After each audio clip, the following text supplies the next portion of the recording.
Domini is a home for women who find themselves in crisis pregnancy. Or suffering abuse regardless of creed or colour. They provide a safe and nurturing environment For us to rest, heal and grow in. where babies can be born in a home with love, support and care. In the last 6 years, 160 women have passed through our doors. 54 children. And we had 52 births. Many women and girls in South Africa are faced with crisis pregnancies. Being pregnant in a foreign country is not easy at all. And also having a toddler to deal with who's barely 2 years old. Now, it's because of abuse I ended up here. I was left in cold blood by my husband, and he doesn't even take care of me financially, and I don't have family here. There's nobody that I can say, hey, if it wasn't for the social worker at the hospital and her having found this place for me, I don't know where I would be. I think I would be out on the street or dead. I found I was pregnant. My husband beat me, and he beat me seriously.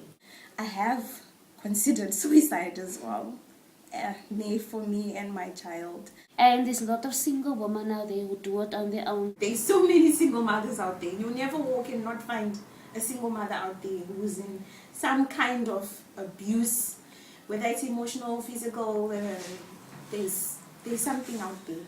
You know, I've got 4 kids already, and but the last little one is 3 years old. I was standing in front of Bremer Hospital, ready at 20 weeks to have an abortion because his father threatened me. I'm going to kill you all, but I don't want this child. And you know, I turned around at 20 weeks and I said, but this is not what God wants, because God gave me this child. When I was about 12 weeks, I practically begged the doctor to give me an abortion, but he said, no, you need to think about this because you're very emotional, and I was in tears and everything. And I just really think that there's a reason why this child is going to come into the world. I was so overwhelmed with this man hitting me while I was pregnant, doing it in front of my kids. Then I checked, why should I have this child, man? Then I thought, let's go for the abortion. When you finish with that, commit suicide, you and your kids. That is how I felt like, because I didn't have moral support outside. You understand? And that is difficult to get. It is. But thank the Lord for my work, because they understood me and they knew I was open with them from the start. And when I came here also. But I don't think it's going to be easy at all, because even after the baby, I have to work as soon as I can and fend for this child and my toddler. And he's still a baby, he still needs attention, he still needs a lot of things. They are both on diapers, it's just emotionally very taking. So there's a lot of things to consider being a pregnant woman, especially in crisis. I'm thinking about what I'm going to do with the baby. I have to go work. The kids have to be in school. It is creche. How I'm going to cover the rent. I'm going to be on maternity leave. That is all things that I'm thinking of. When you don't have family support, when you don't have a father figure in your own personal life, when another man comes to you and tells you you're beautiful and tells you, oh, you're like this or whatever, and gives you the things that your parent never gave you, I believe, truly, honestly speaking, this is what's causing most single parents, especially like women, this is what's causing most women in crisis. This is what's causing most men to abuse women, because you become so clingy, so insecure, and this person can see that and they take advantage of that. You must start to learn to love yourself and stop going back into that cycle of let a man abuse you and wanting to seek love in all the different places. That is where women start doing drugs. That is where they start doing alcohol. It's a really cold world out there for women, especially when you are pregnant and in a situation like this.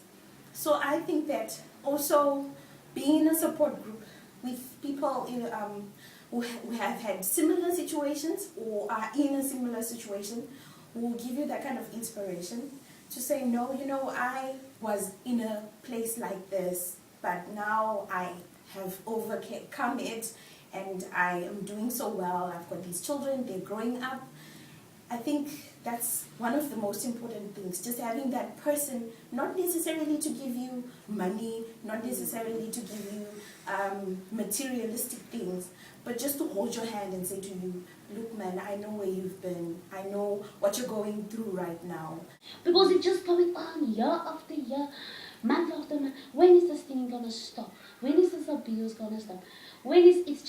It starts by us, I think, and it starts by me.